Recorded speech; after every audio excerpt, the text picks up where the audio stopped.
और रोग की परीक्षा 5 माध्यम से होती है: निदान, पूर्वरूप, रूप, पाशय और संक्रांति।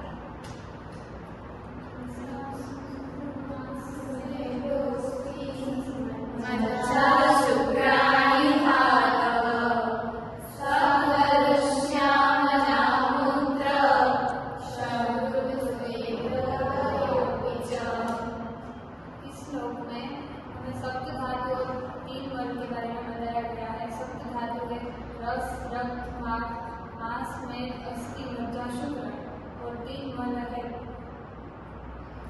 मूत्र, पुरुष और स्वेद। वृक्ष, लघु, शीतल, खर,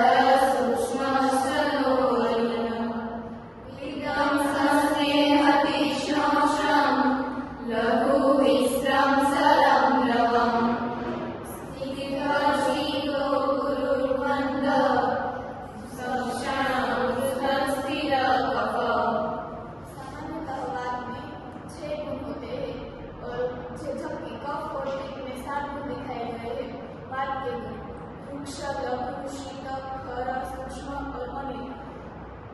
पित्त के गुण: स्थिर, स्नेह, तीक्ष्ण, उष्ण, लघु, विशाल, स्वर और द्रव।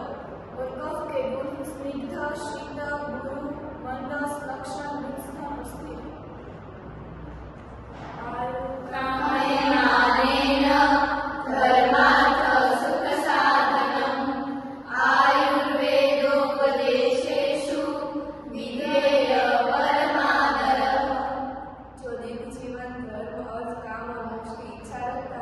उसे आयुर्वेद के उपदेशों का पालन करना चाहिए, क्योंकि वे हमारे जीवन के लिए खूब आवश्यक है।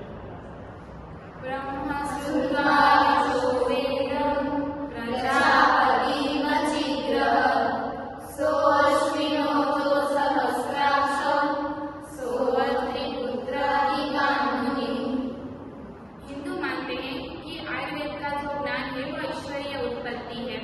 आयुर्वेद का जो ज्ञान है वो हमारे ब्रह्मा जी ने दक्ष प्रजापति को दिया था, और दक्ष प्रजापति ने यह ज्ञान अश्विनी कुमारों को, और अश्विनी कुमारों ने यह ज्ञान वैदिक देवताओं और इंद्र को सिखाया था। इंद्र तक की यह शाखाएं सभी आयुर्वेद स्कूल में सम्मत है, लेकिन तत्पश्चात मनुष्यों के बीच में ये संस्करण मनुष्यों में अलग अलग संस्करण देते हैं।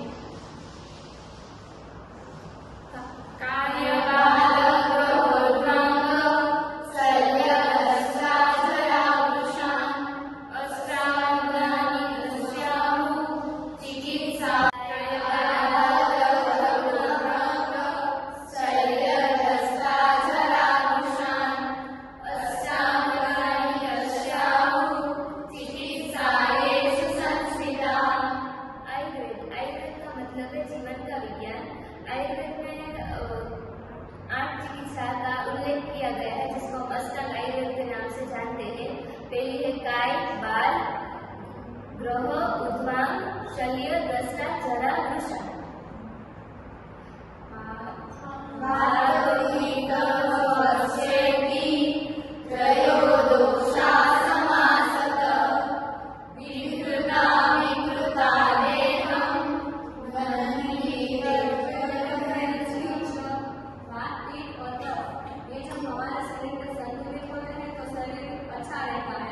जब ये असंतुलित होते हैं तो हमारे शरीर को नुकसान पहुंचाता है, यानी कि रोग उत्पन्न होता है।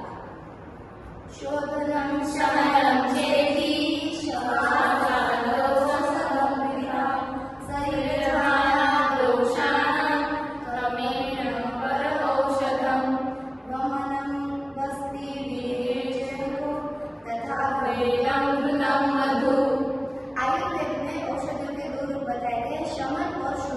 शोधन का मतलब है रोग को शरीर से बाहर निकालना, और शमन का मतलब है रोग को शरीर में ही शांत करना। और उसके उपाय बताए गए हैं: बस्ती, विरेचन, वमन और तेल, दूध और मधु। धन्यवाद।